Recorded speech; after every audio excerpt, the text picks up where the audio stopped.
د خیبر ضلع سیمایي عدالت د زیارت پروز د تیرا سیمې یو طنز ورشاته د غیرت په نامه د خپل میرمن او یو نارینه خپلوان د وجلو په جرم کې د تیزندې سزا ورولې ده. په کال 2013 کې د قبایلی سیمو په خیبر پښتونخوا صوبه کې لورګړېدو او دغلته د خیوات د عدالتي نظام لورغزېدو را پدې خوا دا لومبي ځل دی چې د سیمې یو اوسېدونکي ته د وژنې یا د قتل په جرم کې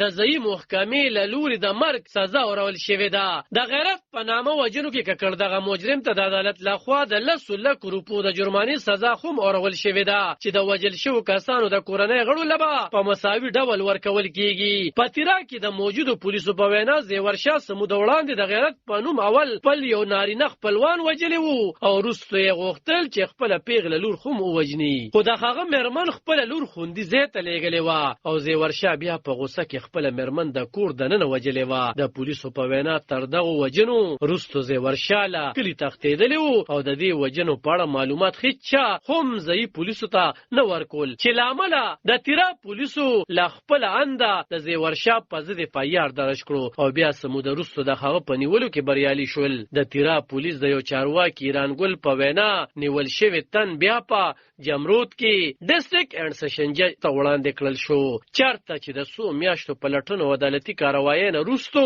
په زیورشاه د 2 کسانو وژنه په مبینه توګه ثابته شوه او بالاخر هغه ته په دغه مقدمه کې تیزنده سزا ورول شوه. ځایي قانون پوهان دا یو تاریخي فیصله ګڼي او وایي چې د قبایلي سیمو دننه دا اول ځل دی چې یو ځایي اوسېدونکي ته د وژنې په تور کې د مرګ سزا ورول شوې ده. تر دې وړاندې په پخواني پاټا کې د هغه وخت پولیټیکل انتظامیې ته د فیرنګي د وخت د قانون یعنی فرنټیر کرایمز ریګولیشن لاندې دا قانوني اختیار نه و چې چاله د وژنې په تور کې د مرګ سزا ورکړل شي. البته د قتل او داسې نور لویو جرمونو په تور کې به تر 14 کالو د بند سزا ورکړل کېدی شوه. د خیبر د عدالت له اړخه د ورول شوې دې فیصلې په اړه د سیمې یو ځوان وکیل سجاد خان ګڼي چې اوس تر څخه ده د ځایي اوسېدونکو په عدالتي نظام اعتبار پځای شوی او دغه تاریخي فیصلې نه وروسته به اوس ځایي اوسېدونکو دپاره دا ممکنه نه وي چې د غیرت په نوم مخې ته راتلونکې داسې پیښې به د عدالت نه پټې وساتي.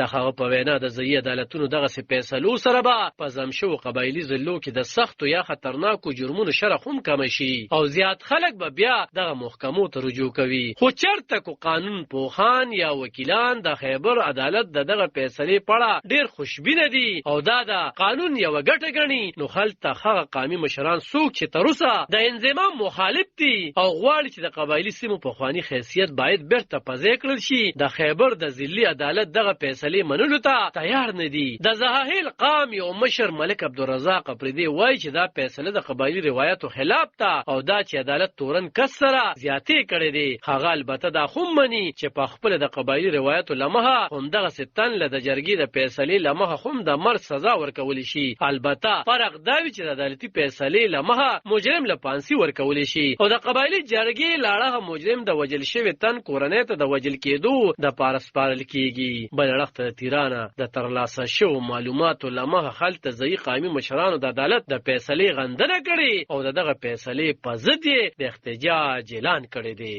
علب خان شیرپو، دلبر نیوز، ضلع خیبر. د خیبر ضلع